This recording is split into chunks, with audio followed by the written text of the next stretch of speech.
네, 우리가 지난번에 함께 봤던 레위기 말씀은요, 설명문이에요. 하나님이 이렇게 하라, 성도들이 이렇게 따랐던 것을 설명해 주시면서 그것을 통해서 우리가 은혜를 받습니다. 바울이 쓴 서신서의 대부분이 설득하는 글입니다. 성도들에게 하나님의 말씀을 비추어 설득시켜서 하나님의 사람으로 생각과 마음을 바꿔주는 그러한 말씀입니다. 자, 오늘 말씀은 우리에게 어떻게 바꿔주시는지 살펴보겠습니다. 여러분, 히브리서 편지를 받아야 했던 초대교회 성도들이 어떠한 상황인지 여러 번 말씀을 드렸습니다. 이 초대교회 성도들이 신앙생활에 대단한 위기에 직면했어요. 이들은 온 천하를 지으신 하나님이 자기를 구원하기 위해서 예수 그리스도를 이 땅에 보내셨음을 알고 있었어요. 믿었어요. 그런데 현실은 힘들었습니다. 예수를 믿었지만 현실은 온갖 환난과 핍박 속에서 살아야 했습니다. 아니, 하나님이 우리를 사랑하신다 했는데, 능력의 하나님이라고 말씀하셨는데 하나님의 어떤 보호하심도 하나님의 지켜주심도 없어 보이는 그런 현실을 맞이하면서 초대교회 성도들이 매우 당황해하고 있습니다. 바로 이때 하나님 말씀하세요. 9절 말씀에 오직 우리가 천사들보다 잠시 못하게 하심을 입은 자 곧 죽음의 고난받으심으로 말미암아 영광과 존귀로 관을 쓰신 예수를 보니 이를 행하심은 하나님의 은혜로 말미암아 모든 사람을 위하여 죽음을 맛보려 하심이라. 죽음으로 고난받아 영광과 존귀에 관 쓰신 예수보다, 하나님 그거보다 지금 당장 나타나셔서 우리를 괴롭히는 이 세상을 심판해 주십시오. 하나님 뭐 하십니까? 성도들이 지금 고난받고 있는데 하나님 내려오셔서 우리를 도와주셔야 마땅한 거 아닙니까? 이렇게 부르짖고 있는 거예요.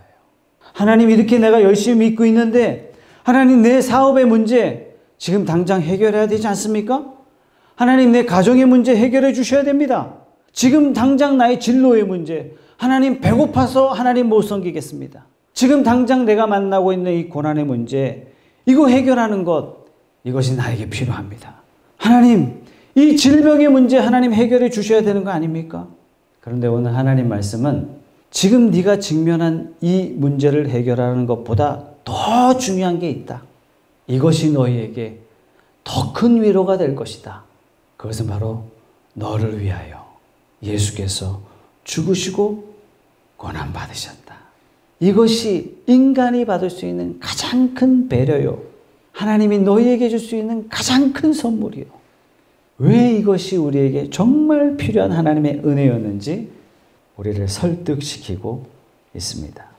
여러분, 신앙생활을 하다 보면 고민이 좀 생겨요. 하나님이 우리에게 기대하는 것과 내가 하나님 앞에 요구하는 것과 갭이 생깁니다. 나의 원함은 배고픔을 해결해 주십시오, 이거예요. 나의 원함은 하나님, 내가 지금 직면한 이 고난의 문제, 이거 처리해 주십시오. 능력의 하나님 아니십니까? 하나님이 당장 나타나셔서 이 불의한 세상을 심판해 주시고 내가 만나고 있는 수많은 적들을 다 물리쳐 주시고 의로운 자를 보호해 주시고 보상해 주시기를 기대해요. 성경의 말씀을 깊이 읽으면 읽을수록 이상하게도 이러한 메시지보다도 우리가 어떤 하나님을 만나냐면 저줘라. 하나님이 우리에게 주시는 메시지는 의외로 기다려라. 하나님이 우리에게 요구하시는 건 뭐냐면 그 세상에 대해서 네가 다 빼앗긴다 할지라도 양보하라. 지고 기다리고 양보하는 이 대표적인 모습을 예수님 자신이 우리에게 보여주셨어요. 여러분, 예수님이 이 세상을 심판하러 오시지 않았습니다. 예수님께서 이 세상에 오셔서 그 무시무시한 심판권을 행사한 적이 단 한 번도 없습니다. 복음서 어디도 그것을 찾아볼 수가 없어요. 예수님을 통하여 파괴력인 그 무시무시한 심판의 능력을 체험한 사람이 아무도 없습니다. 그런 뉘앙스도 느낄 수 없습니다. 예수님이 이 땅에 보여주신 권세는 힘의 권세가 아니라, 심판하시는 권세가 아니라, 파괴적인 권세가 아니라 구원을 위해서 고난받으신 권세, 구원하시기 위해서 스스로 죽임당하신 권세, 결국에는 유월절 어린 양으로서의 권세임을 우리에게 보여주셨어요. 그 대표적인 게 빌립보서 2장 5절의 말씀입니다. 너희 안에 이 마음을 품으라. 곧 그리스도 예수의 마음이니 그는 근본 하나님의 본체시나 하나님과 동등됨을 취할 것으로 여기지 아니하시고 오히려 자기를 비워 종의 형체를 가지사 사람들과 같이 되셨고 사람의 모양으로 나타나사 자기를 낮추시고 죽기까지 복종하셨으니 곧 십자가에 죽으심이라. 이러므로 하나님이 그를 지극히 높여 모든 이름 위에 뛰어난 이름을 주사 하늘에 있는 자들과 땅에 있는 자들과 땅 아래에 있는 자들로 모든 무릎을 예수 이름에 꿇게 하셨습니다.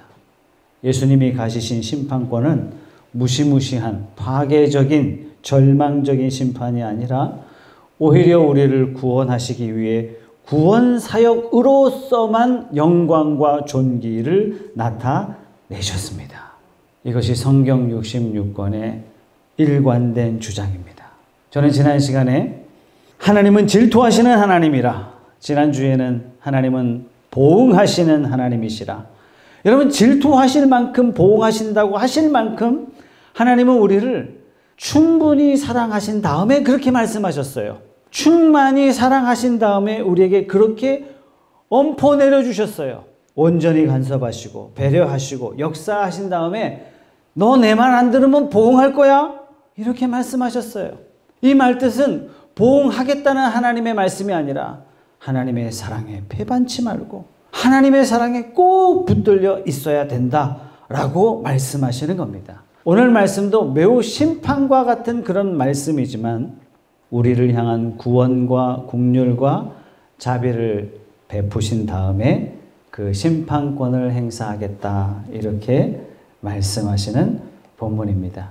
여러분, 이 세상을 마지막 날에 심판하실 때 그 심판권이 누구에게 있겠습니까? 하나님에게 있나요? 예수님에게 있나요? 마땅히 모든 것을 주관하시는 분은 성부 하나님 아버지께 있죠. 요한복음 5장 22절 말씀에 그럼에도 불구하고 이렇게 말씀하세요. 아버지께서 아무도 심판하지 아니하시고 심판을 다 아들에게 맡기셨으니. 여러분, 왜 아들에게 맡기셨을까요?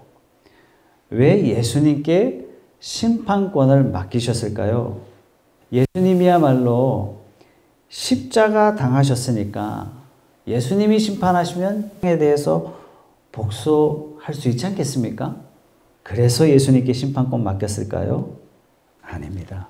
하나님께서 예수님께 심판권을 맡기신 이유는 예수님이야말로 하나님의 자비하심, 하나님의 긍휼하심이 나타나는 심판이 될 수 있기 때문에, 예수님이야말로 하나님의 의로우심을 드러낼 수 있는 심판을 하실 수 있는 분이시기 때문에 하나님께서 심판권을 예수님께 맡기신 겁니다. 자, 오늘 본문, 오늘 히브리서 누가 받고 있다고요? 히브리인이 받고 있는 편지이기 때문에 히브리서입니다. 그 중에 히브리인, 즉 유태인 중에 특별히 기독교인이 된 사람들에게 이 편지를 주고 있어요. 예수 믿고 있는 성도들이지만 신앙생활 속에서 무진 고난과 고통을 가지고 있는 이 성도들에게 말씀하고 있어요. 그런데 이들에게 질문은 뭐예요? 하나님은 과연 자기 백성을 사랑하시는가? 하나님은 과연 하나님의 백성들 지키시고 계신가? 하나님 과연 하나님의 백성들 보호하시고 계신가? 이 현실 속에서 하나님의 사랑이 의심되는 상황 속에서 왜 이토록 악한 세상 속에서 이 악한 세상에 대해서 하나님이 심판을 보류하시고 하나님의 백성을 지키시는 일에 대해서 왜 더디십니까? 하나님 뭘 기다리십니까? 이렇게 묻고 있는 겁니다. 그 이유는 사랑하지 않고는 하나님이 질투하지 않으신다는 뜻이에요.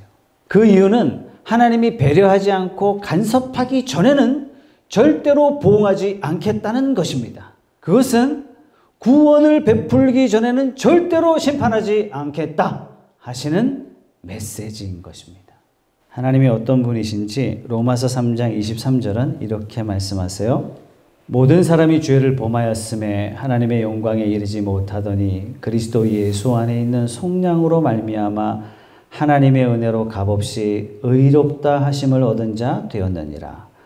이 예수를 하나님이 그의 피로써 믿음으로 말미암아 화목제물로 세우셨으니 이는 하나님께서 길이 참으시는 중에 전에 지은 죄를 관과하심으로 자기의 의로우심을 나타내려 하심이니 곧 이때에 자기의 의로우심을 나타내사 자기도 의로우시며 또한 예수 믿는 자를 의롭다 하려 하심이라.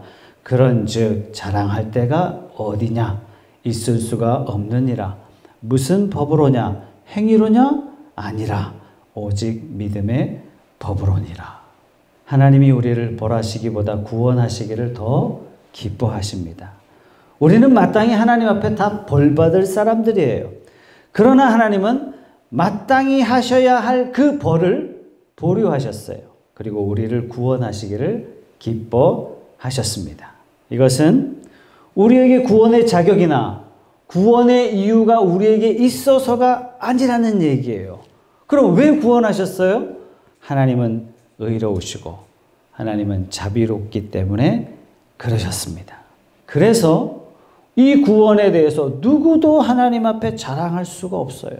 누구도 구원을 자랑할 자 없고 오직 하나님만이 이 구원을 자랑하실 수 있습니다.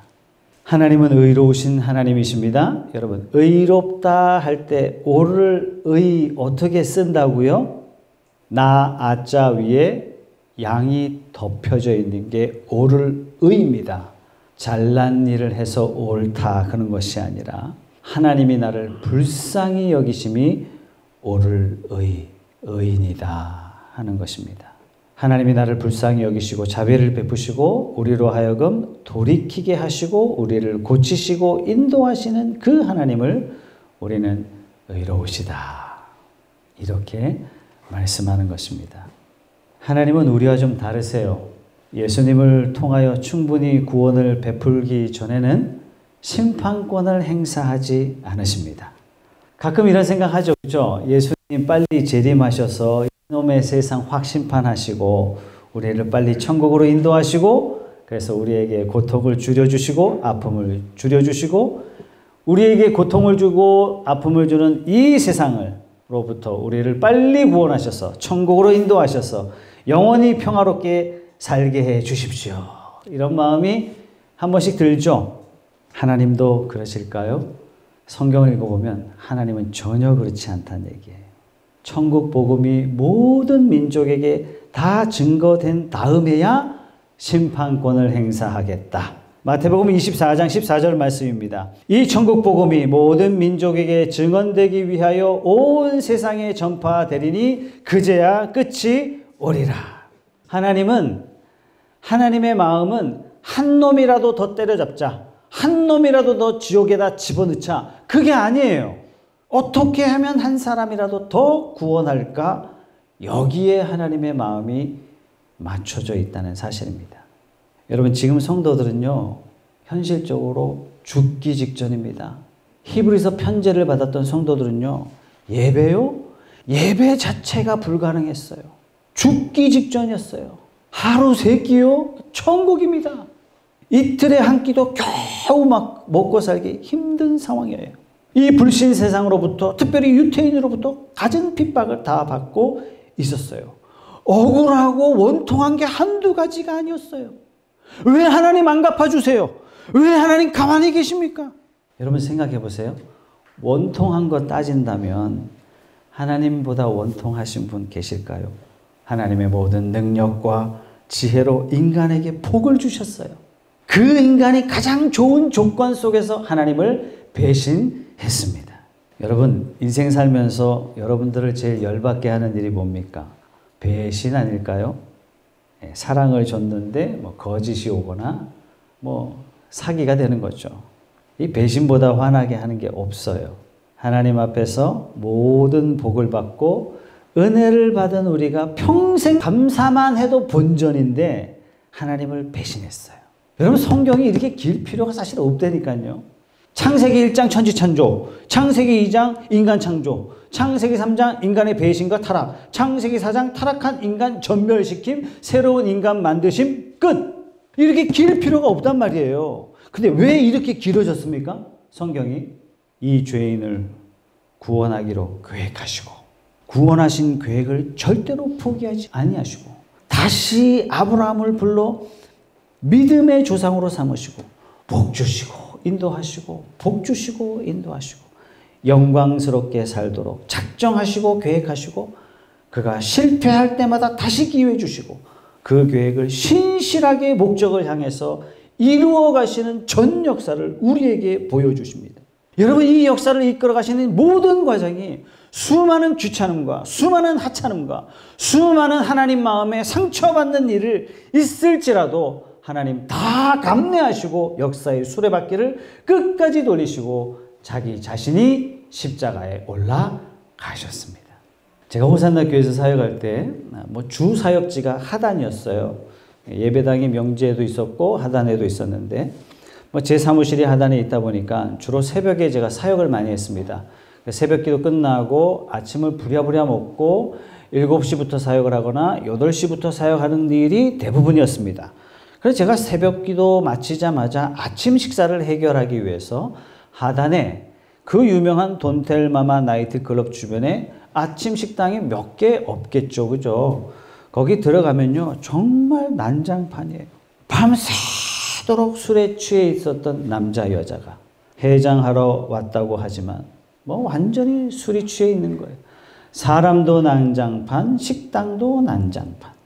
와, 세상에 이럴 수 있나. 교회 옆에 돈텔마마 유명한 나이트클럽, 그 주변에 성인 오락실, 불쾌한 노래방들, 더듬한 여인수, 모텔들.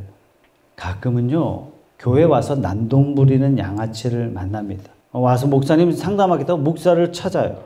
이 사람이 술에 들깬 건지 약에 들깬 건지 도대체 무슨 말을 하는지 알아들을 수가 없어요.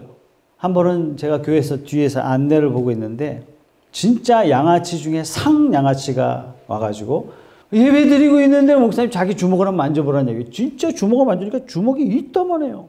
주먹이 시멘트. 제가 세상에 그런 주먹을 처음 만나. 여기를 톡톡 치면서 내가 얼마나 대단한 줄 아냐고.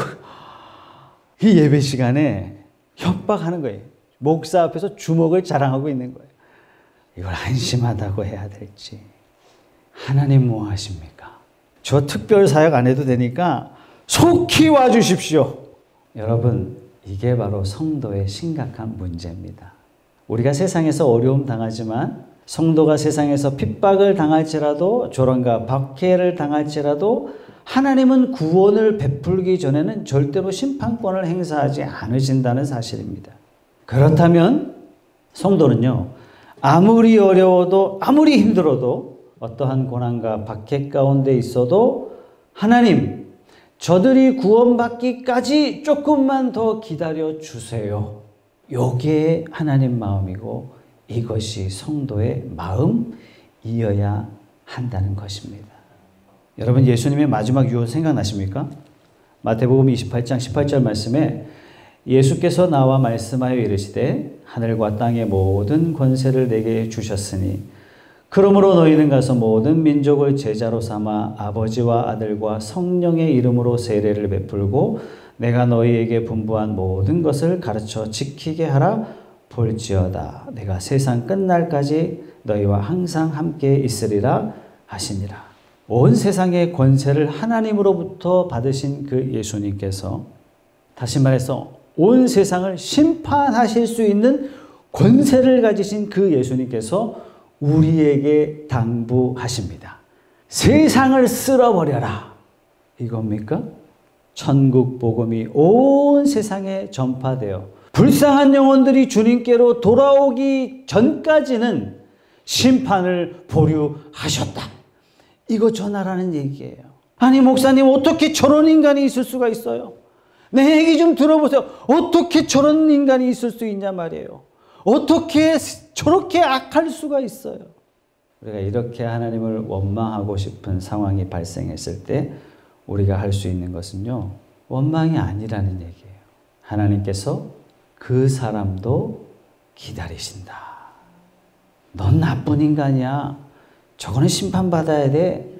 이렇게 우리가 정죄할 권한이 우리에게는 단 1도 없습니다. 오늘 말씀이 우리에게 그걸 가르쳐주고 있는 거예요. 그렇다면 왜 성경에는 여러 번 마지막에 큰 심판이 있다 이렇게 강조하실까요? 그것은 바로 지금이야말로 구원받을 만한 때요. 지금이야말로 주께로 돌아올 적기다 라고 말씀하시는 거예요. 볼지어다 내가 세상 끝날까지 너희와 항상 함께 있으리라 약속하셨습니다. 여러분, 십자가는요, 반드시 승리하게 될 줄 믿습니다. 빨리 세상이 끝났으면 좋겠다 할 만큼 성도로서 매우 고달프고 고단하고 외롭고 아픈 인생을 살아가는 것 결코 주님이 외면하지 않습니다. 지금도 우리 주님이 함께 계신 줄 믿으셔야 됩니다. 여러분, 유럽의 역사와 유럽의 문화, 유럽의 판도를 바꾼 사도 바울은 예수 믿기 전에는 살기등등한 사람이었어요. 그야말로 그리스도인들에게는 저승사자 같은 사람이었습니다. 예수 믿는 자를 감옥에 쳐넣고 예수 믿는 자를 사형시키는 일로 유명했던 사람이고, 스데반 집사를 죽이고 의기양양하게 다메섹으로 가던 중에 예수님께서 만나 주셨어요. 그때 예수님이 하신 음성 기억하십니까? 사울아, 사울아, 네가 어찌하여 뭐라고 하셨죠? 어찌하여 내 백성을 핍박하느냐 이렇게 말씀하셨어요? 아니면 어찌하여 나를 핍박하느냐라고 하셨습니까? 예수님이 스데반을 핍박하는 사울을 보고 네가 어찌하여 나를 핍박하느냐. 주님께서는 스데반을 단 한 번도 떠나신 적이 없으셨던 것입니다. 여러분들이 코로나로 또 경제적으로 여러 가지 문제로 고난과 핍박이 심하다면 심하면 심할수록 우리 주님은 여러분들을 홀로 내버려 두지 아니하시고 지금도 변함없는 사랑으로 여러분과 함께 하시는 줄 믿습니다. 그 핍박의 현장에 우리 주님이 함께 하사 그 핍박을 같이 받고 계신 겁니다. 그렇지만 스데반과 함께 하셨지만 그럼에도 불구하고 안갚음하지 않으셨어요. 스데반을 죽인 사울을 불러서 복수하신 것이 아니라 예수 믿는 자를 죽인 자를 불러서 지금 우리가 아는 그 바울을 만들어내신 것이 우리 하나님의 뜻인 것입니다. 이 일을 위해서 지금도 주님께서는 심판권을 보류하시고 지금 우리에게 화목하게 하는 제사 제도, 화목하게 하는 십자가를 우리에게 맡기시면서 우리에게 이렇게 말씀하시는 거예요. 너는 이 세상에 대해서 심판자가 아니라 정죄할 자가 아니라 왕 같은 제사장으로 너를 임명한다. 그래서 우리가 이 세상에서 고난당하는 겁니다. 왜요? 우리를 하늘의 땅에 떨어져 죽는 미랄로 우리를 부르셨다는 사실을 잊지 마셔야 돼요. 그래서 우리가 이 땅에 사는 원리는 나를 부인하는 거예요. 이 땅에 사는 원리는 십자가 지는 거예요. 이 땅에 사는 원리가 매일 죽을 때 우리는 진짜 행복을 누릴 수 있는 것입니다. 이렇게 할 때 나를 통해서 하나님의 영광을 받으시고 이렇게 할 때 하나님의 나라가 비로소 확장되고 이와 마찬가지로 나를 부르신 것처럼 오늘도 죽어가는 누군가를 불러서 하나님의 백성으로 만드신다는 사실을 잊지 마시기 바랍니다. 성도로 부르신 고귀한 이 직분을 기억하시고 오늘 여러분들에게 주어진 고난을 인내하시고 이때일수록 더욱 말씀에 순종하셔서 마지막 십자가로 승리하며 하나님이 주시는 영광의 면류관을 다 누리는 저와 여러분들이 되시길 축복합니다.